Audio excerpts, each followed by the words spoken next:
Here's the McFarlane Gold Label DC Multiverse Cyborg Superman. Boy, was this guy hard to find. Here in Canada, he looks like he's only available at EB Games, at least as far as I can tell. And, as soon as the listing went live, he pretty much sold out. And still on the website, it still shows, no release date. And then randomly, he started showing up in stores.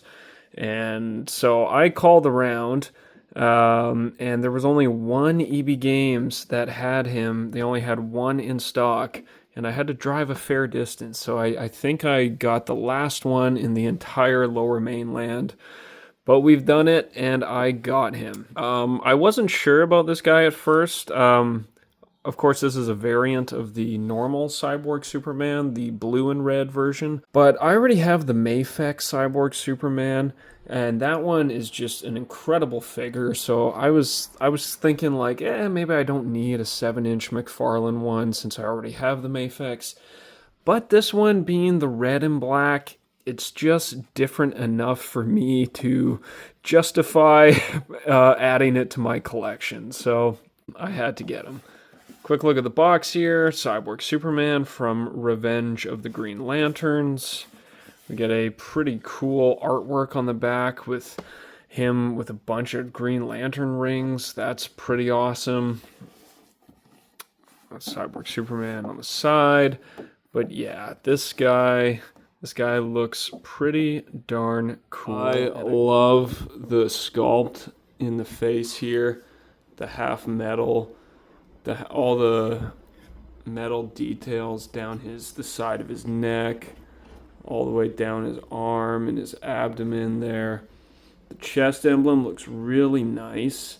The S is raised. The negative parts around the S are cut out and missing kind of. It just gives it a really nice look. Nice muscle textures.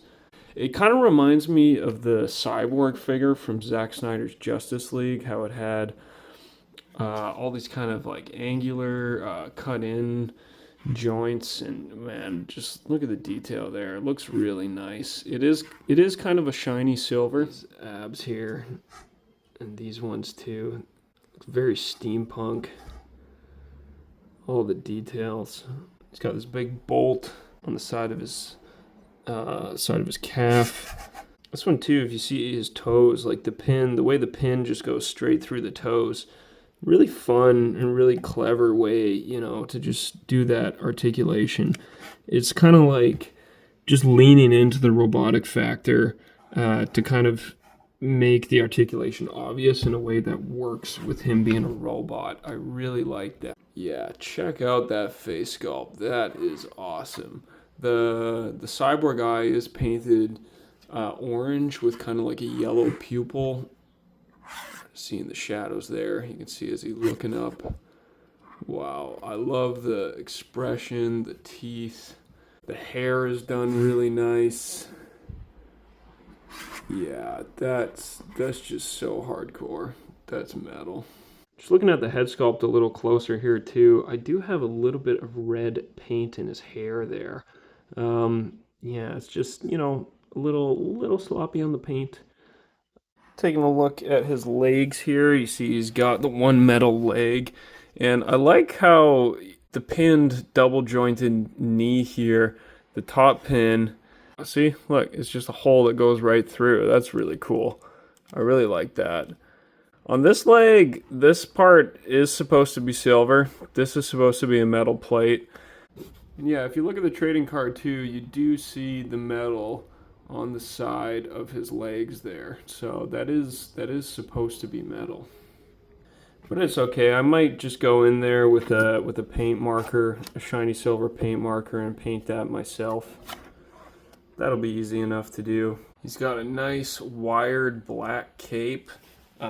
Comes with also this pointing hand and another fisted hand for his human side. Oh yeah, this is just a crazy Terminator looking Superman. I really like the contrast between the black and the red, between the machine and the human side. just looks really cool. This is just what McFarlane does best. These kind of, metal monster like figures. I feel he just put the extra love into this one. It looks really good. It moves really good. I really don't have any complaints here. One thing that would have been nice maybe to have is some accessories, like some big gun accessories for his cyborg side. I think he did that for the other Cyborg Superman, the one that was more a creative interpretation, whereas this one is more supposed to be based straight off from how he looked in the comics. But yeah, maybe like a big gun for his metal arm to transform into. That would have been cool. Of course, if he had done that, he probably would have made it a collector's edition. So maybe it's better off as just being a standard to keep it cheaper. But I love the way this guy looks. All right, let's take a look at some articulation. As much as it looks like there would be a thigh cut right here, there is not. It's the typical McFarlane legs that go like that. They can go pretty much straight 90 degrees out, almost 90 degrees back. You can do the splits. You get pinned, double jointed knees. Everything's a little bit stiff. I like how, again, the top pin is removed. It's just a hole straight through the leg. That really works. It's a clever way to kind of hide the articulation into the design of the figure. But you don't actually get a second pin there, so it only bends at the bottom one. I think it's, it's kind of worth having the hole just because for the cool factor to lose out on the articulation there. Ankles rotate all the way around, up and down. Toe articulation too. It can turn 360 at the waist. He's got actually a decent amount of, he can lean back pretty far. He can lean forward pretty far. Look at all this detail of all like the wires and stuff in the back. That's cool. You know what I just noticed though here? There's wires here in the back of his human arm that are not painted.